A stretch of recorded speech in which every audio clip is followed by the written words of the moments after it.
फिर जब रात्रि का समय आता है उसे प्रलय कहते हैं।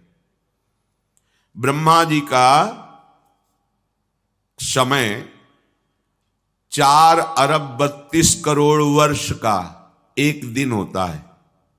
अपने मनुष्य वर्ष से 4 अरब 32 करोड़ वर्ष का एक दिन होता है और 4 अरब 32 करोड़ वर्ष की एक रात्रि होती है। दिन में सजाते हैं संसार को और रात्रि में प्रलय होती है। ऐसे एक दिन रात फिर एक वर्ष, ऐसे 100 वर्ष की आयु ब्रह्मा जी की। जब 100 वर्ष की आयु होती तब महाप्रलय होता है, ब्रह्मा का भी नाश हो जाता है। नाश का तात्पर्य जो ब्रह्मा स्वरूप है वो भी लय होकर हरि में लीन हो जाता है। केवल हरि, केवल हरि, दूसरा कोई नहीं। तो जब रात्रि का समय आता है 4 अरब 32 करोड़ वर्ष बाद, तब प्रलय होती है। कितना भयानक कष्ट है प्रलय में। हमें तो कष्ट ही कष्ट है। अगर मुक्त नहीं होते तो कष्ट ही, मरना कष्ट, जीना कष्ट, फिर जन्मना कष्ट, फिर रोग कष्ट, विषाद, हर्ष, शोक, भय, मान, अपमान, पूरा जीवन, पूरे जन्म के जन्म जब विचार करके देखो तो यहां कष्ट के सिवा कुछ हाथ नहीं लगता है।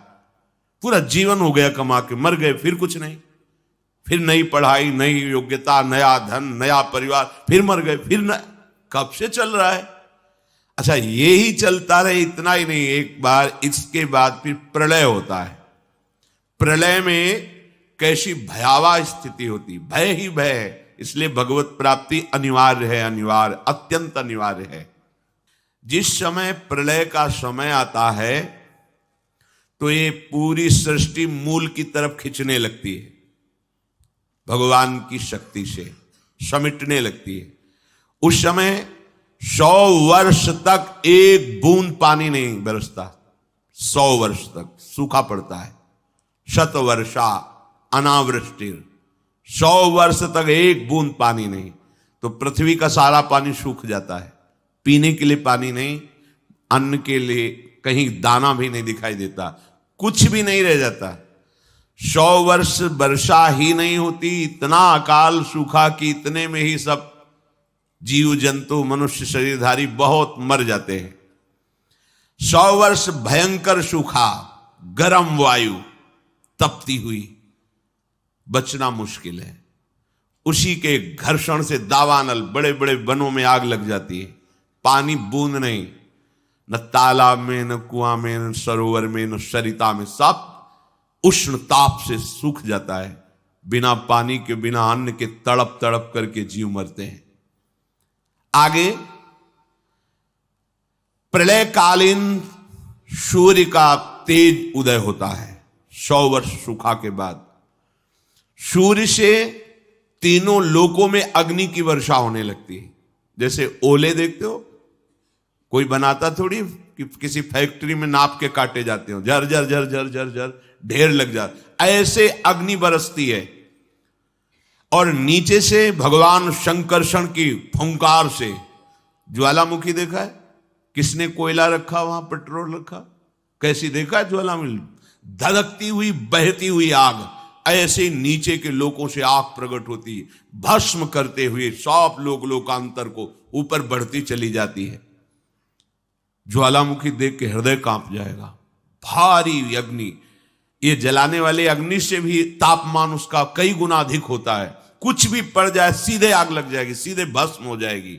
नीचे से पूरी की पूरी पृथ्वी ज्वालामुखी हो जाती, ऊपर से सूर्य आग बरसाता है। 100 वर्ष तक अग्नि की वर्षा रहती है। पहले 100 वर्ष तक सूखा, उसमें जो कुछ बचे अग्नि की वर्षा, भस्म हो गया पूरा का पूरा। ये 14 भुवन सब भस्म हो गए, नीचे से ऊपर तक। ये स्वर्ग लोक, महालोक, जनलोक, तपलोक सब, क्योंकि ये प्रलय है। ब्रह्मा जी भगवान के नाभि कमल पर विराजमान है, सारी सृष्टि भस्म हो रही। 100 वर्ष तक अग्नि वर्षा ये होती है। अब जैसे कहा जाए कि नीचे से अग्नि निकलेगी, अगर हम ज्वालामुखी ना कहें तो आप अनुमान भी नहीं लगा सकते। ऐसा कैसे हो सकता है? देखो ना, फोड़ करके अग्नि कैसे प्रांत के प्रांत को भस्म कर दे। पर वहां एक जगह से निकलती है, पहाड़ों में, या पूरी पृथ्वी ज्वालामुखी हो जाती, जगह जगह से अग्नि भगवान शेष के फुंकार से, और ऊपर से भयानक अग्नि तपती हुई बरसती है, जैसे ओले बरसते हैं ऐसे अग्नि बरसती है। लोगों को तपाने वाली भगवान शेषनाग के मुंह से निकलती हुई प्रचंड लपटें नीचे के लोगों से जलाना प्रारंभ करती हुई इतनी ऊंची बढ़ती हैं कि समस्त ब्रह्मांड को भस्म कर देती है। भगवत प्राप्ति अनिवार्य है। अगर ये सुनकर के तुम्हें भय नहीं लग रहा तो भगवान की माया ने विशेष जकड़ रखा है। कहां हम जाएं? एक ही जगह है भगवान की शरण। हमारी कितनी दुर्गति है, हम सोच नहीं पा रहे। कब मर जाए कोई पता नहीं, कोई हमारा मित्र है पता नहीं। हम जिसे मित्र समझते हैं वो धोखा दे रहा है, वो शत्रुता का कार्य कर रहा है। जिसे हम सगे संबंधी वो सब स्वार्थ में। कौन है मेरा, क्या है मेरा? विचार करोगे तो अभी भयभीत हो जाओगे, और भयभीत होना मंगल है। क्योंकि जो शभीत आवा सरनाई रखियो ताहि प्राण की नाई। यदि भयभीत होकर भगवान की शरण में चले जाओ तो भगवान जैसे अपने प्राण बहुत दुलारे होते हैं, ऐसे शरणागत का दुलार श्री भगवान करते हैं। एकमात्र हमारे बचने का उपाय भगवान के वचन से समझ लीजिए। वो कह रहे मामेव ए प्रपद्यन्ते माया में ताम तरंती। केवल मेरी शरण हो जाओगे तो मैं बचा लूंगा, नहीं तो इस भव समुद्र से बचना बहुत कठिन है। बड़ा दुखदाई है, अभी समझ में नहीं आ रहा, बड़ा दुखदाई है। कार में बैठे बैठे मुस्कुराते हुए पूरा परिवार जा रहा है, अंदर से पता नहीं क्या हुआ, कार में आग लग गई, सब भुन गए पूरा परिवार। प्रतिपल भय, प्रतिपल दुख, प्रतिपल अशांति, मृत्यु हमारे सिर पर सवार रहेगी जब तक भगवान नहीं मिल जाते। यही अवसर है, मनुष्य जन्म में आप भगवान को प्राप्त कर सकते हो।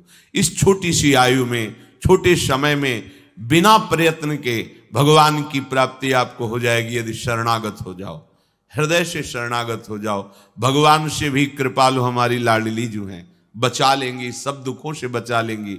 निकुंज में किसी भी महाप्रलय की अग्नि का प्रवेश नहीं होता, चिदानंद धाम है। किंचन मात्र माया पवन का प्रवेश नहीं है, ब्रह्मा के द्वारा रचित नहीं है, शेष भगवान के फण पर नहीं है, चिदानंद धाम है। वहां हमें बुला लेंगी श्री जी, और वहां बुला के लेंगे। हम पहुंच चुके हैं, बस सावधान हो जाएं, पीछे न लौटें। तो हम आ गए हैं, श्री जी के दरवाजे पे आ गए हैं।